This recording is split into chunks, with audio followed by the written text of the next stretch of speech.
Welcome to Total Crypto. I am Arnav and today we are going to talk about the top crypto news of the week.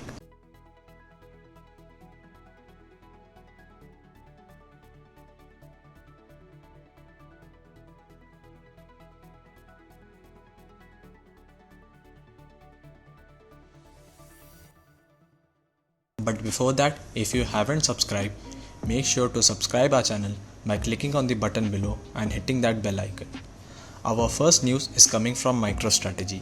MicroStrategy's stock price rose by more than 1.5% after a big $600 million investment by Capital International.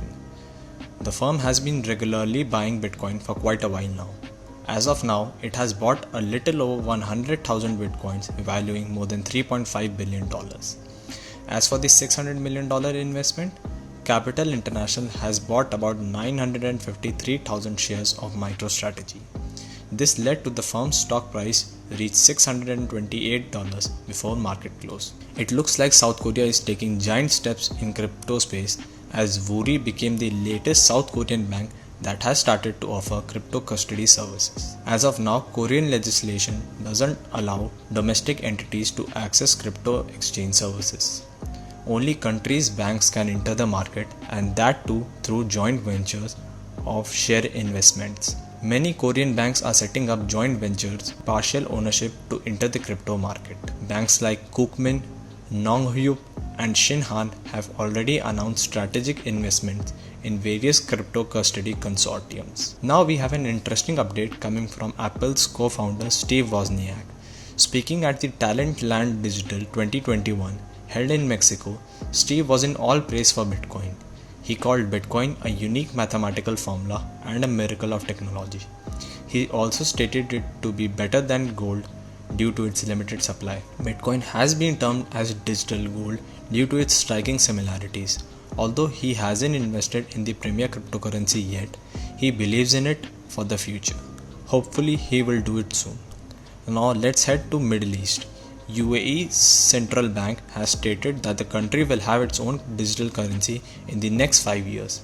The announcement is part of the country's 2023 to 2026 strategy aiming to position among the world's top 10 central banks. While many countries like United States, European Union and China are piloting projects for central bank mandated digital currencies, more oftenly known as CBDCs, it's great to see UAE taking the step in that direction too. Now let's share some positive news. A South Korean professor of environmental engineering at the Ulsan National Institute of Science and Technology has developed an eco-friendly toilet where a user will get paid in cryptocurrency for using it. Isn't that interesting? The name of the toilet is BV.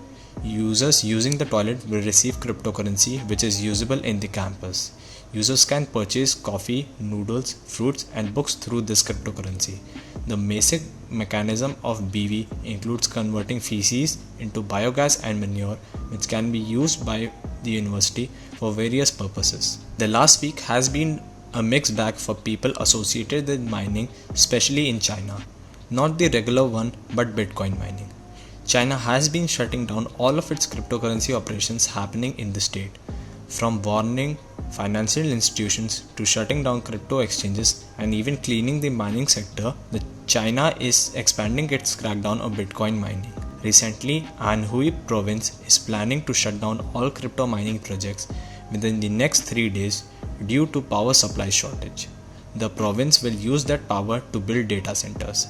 Bitcoin is severely affected with these actions and fell to a low of $30,000. Now let's share an update from Visa. Visa has approved a crypto startup to issue debit card for its users in Australia. Through this debit card, users can pay to merchants directly in cryptocurrency instead of converting it into fiat currency. CryptoSpend is an Australian crypto startup that facilitates cryptocurrency payments in the country. Currently, it supports Bitcoin, Ethereum, XRP, and Bitcoin Cash. The move by CryptoSpend is aimed at capturing the growing interest in cryptocurrencies for the Australian market. It seems PayPal is bullish about crypto market as it has increased its crypto purchasing limit from $20,000 to $100,000 per week. This is an increase of 5 times. The global payment giant has also removed the previous annual cap of $50,000. The move is after PayPal received serious demand by users on cryptocurrencies through its platform. Company's CEO Dan Schulman reportedly said that the demand for cryptocurrencies on its platform was much more than initially expected.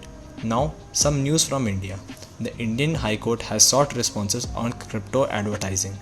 In response to a petition filed for SEBI to mandate disclaimer text on crypto advertising, the Delhi High Court has called for standardized disclaimers regarding crypto advertising. Many are seeing this as a sign towards moving away from the stringent crypto ban threatened by the government. Previously, the government was looking to pass the crypto bill through an ordinance process. However, the Indian Finance Minister in an interview said that they'll take a calibrated stance on cryptocurrencies. Moreover, the government has also set up a new panel to study crypto regulations. In the end, it's safe to say that things may not go as bad for cryptocurrencies as we had expected. That is all in today's weekly news video. We'll see you guys in next week.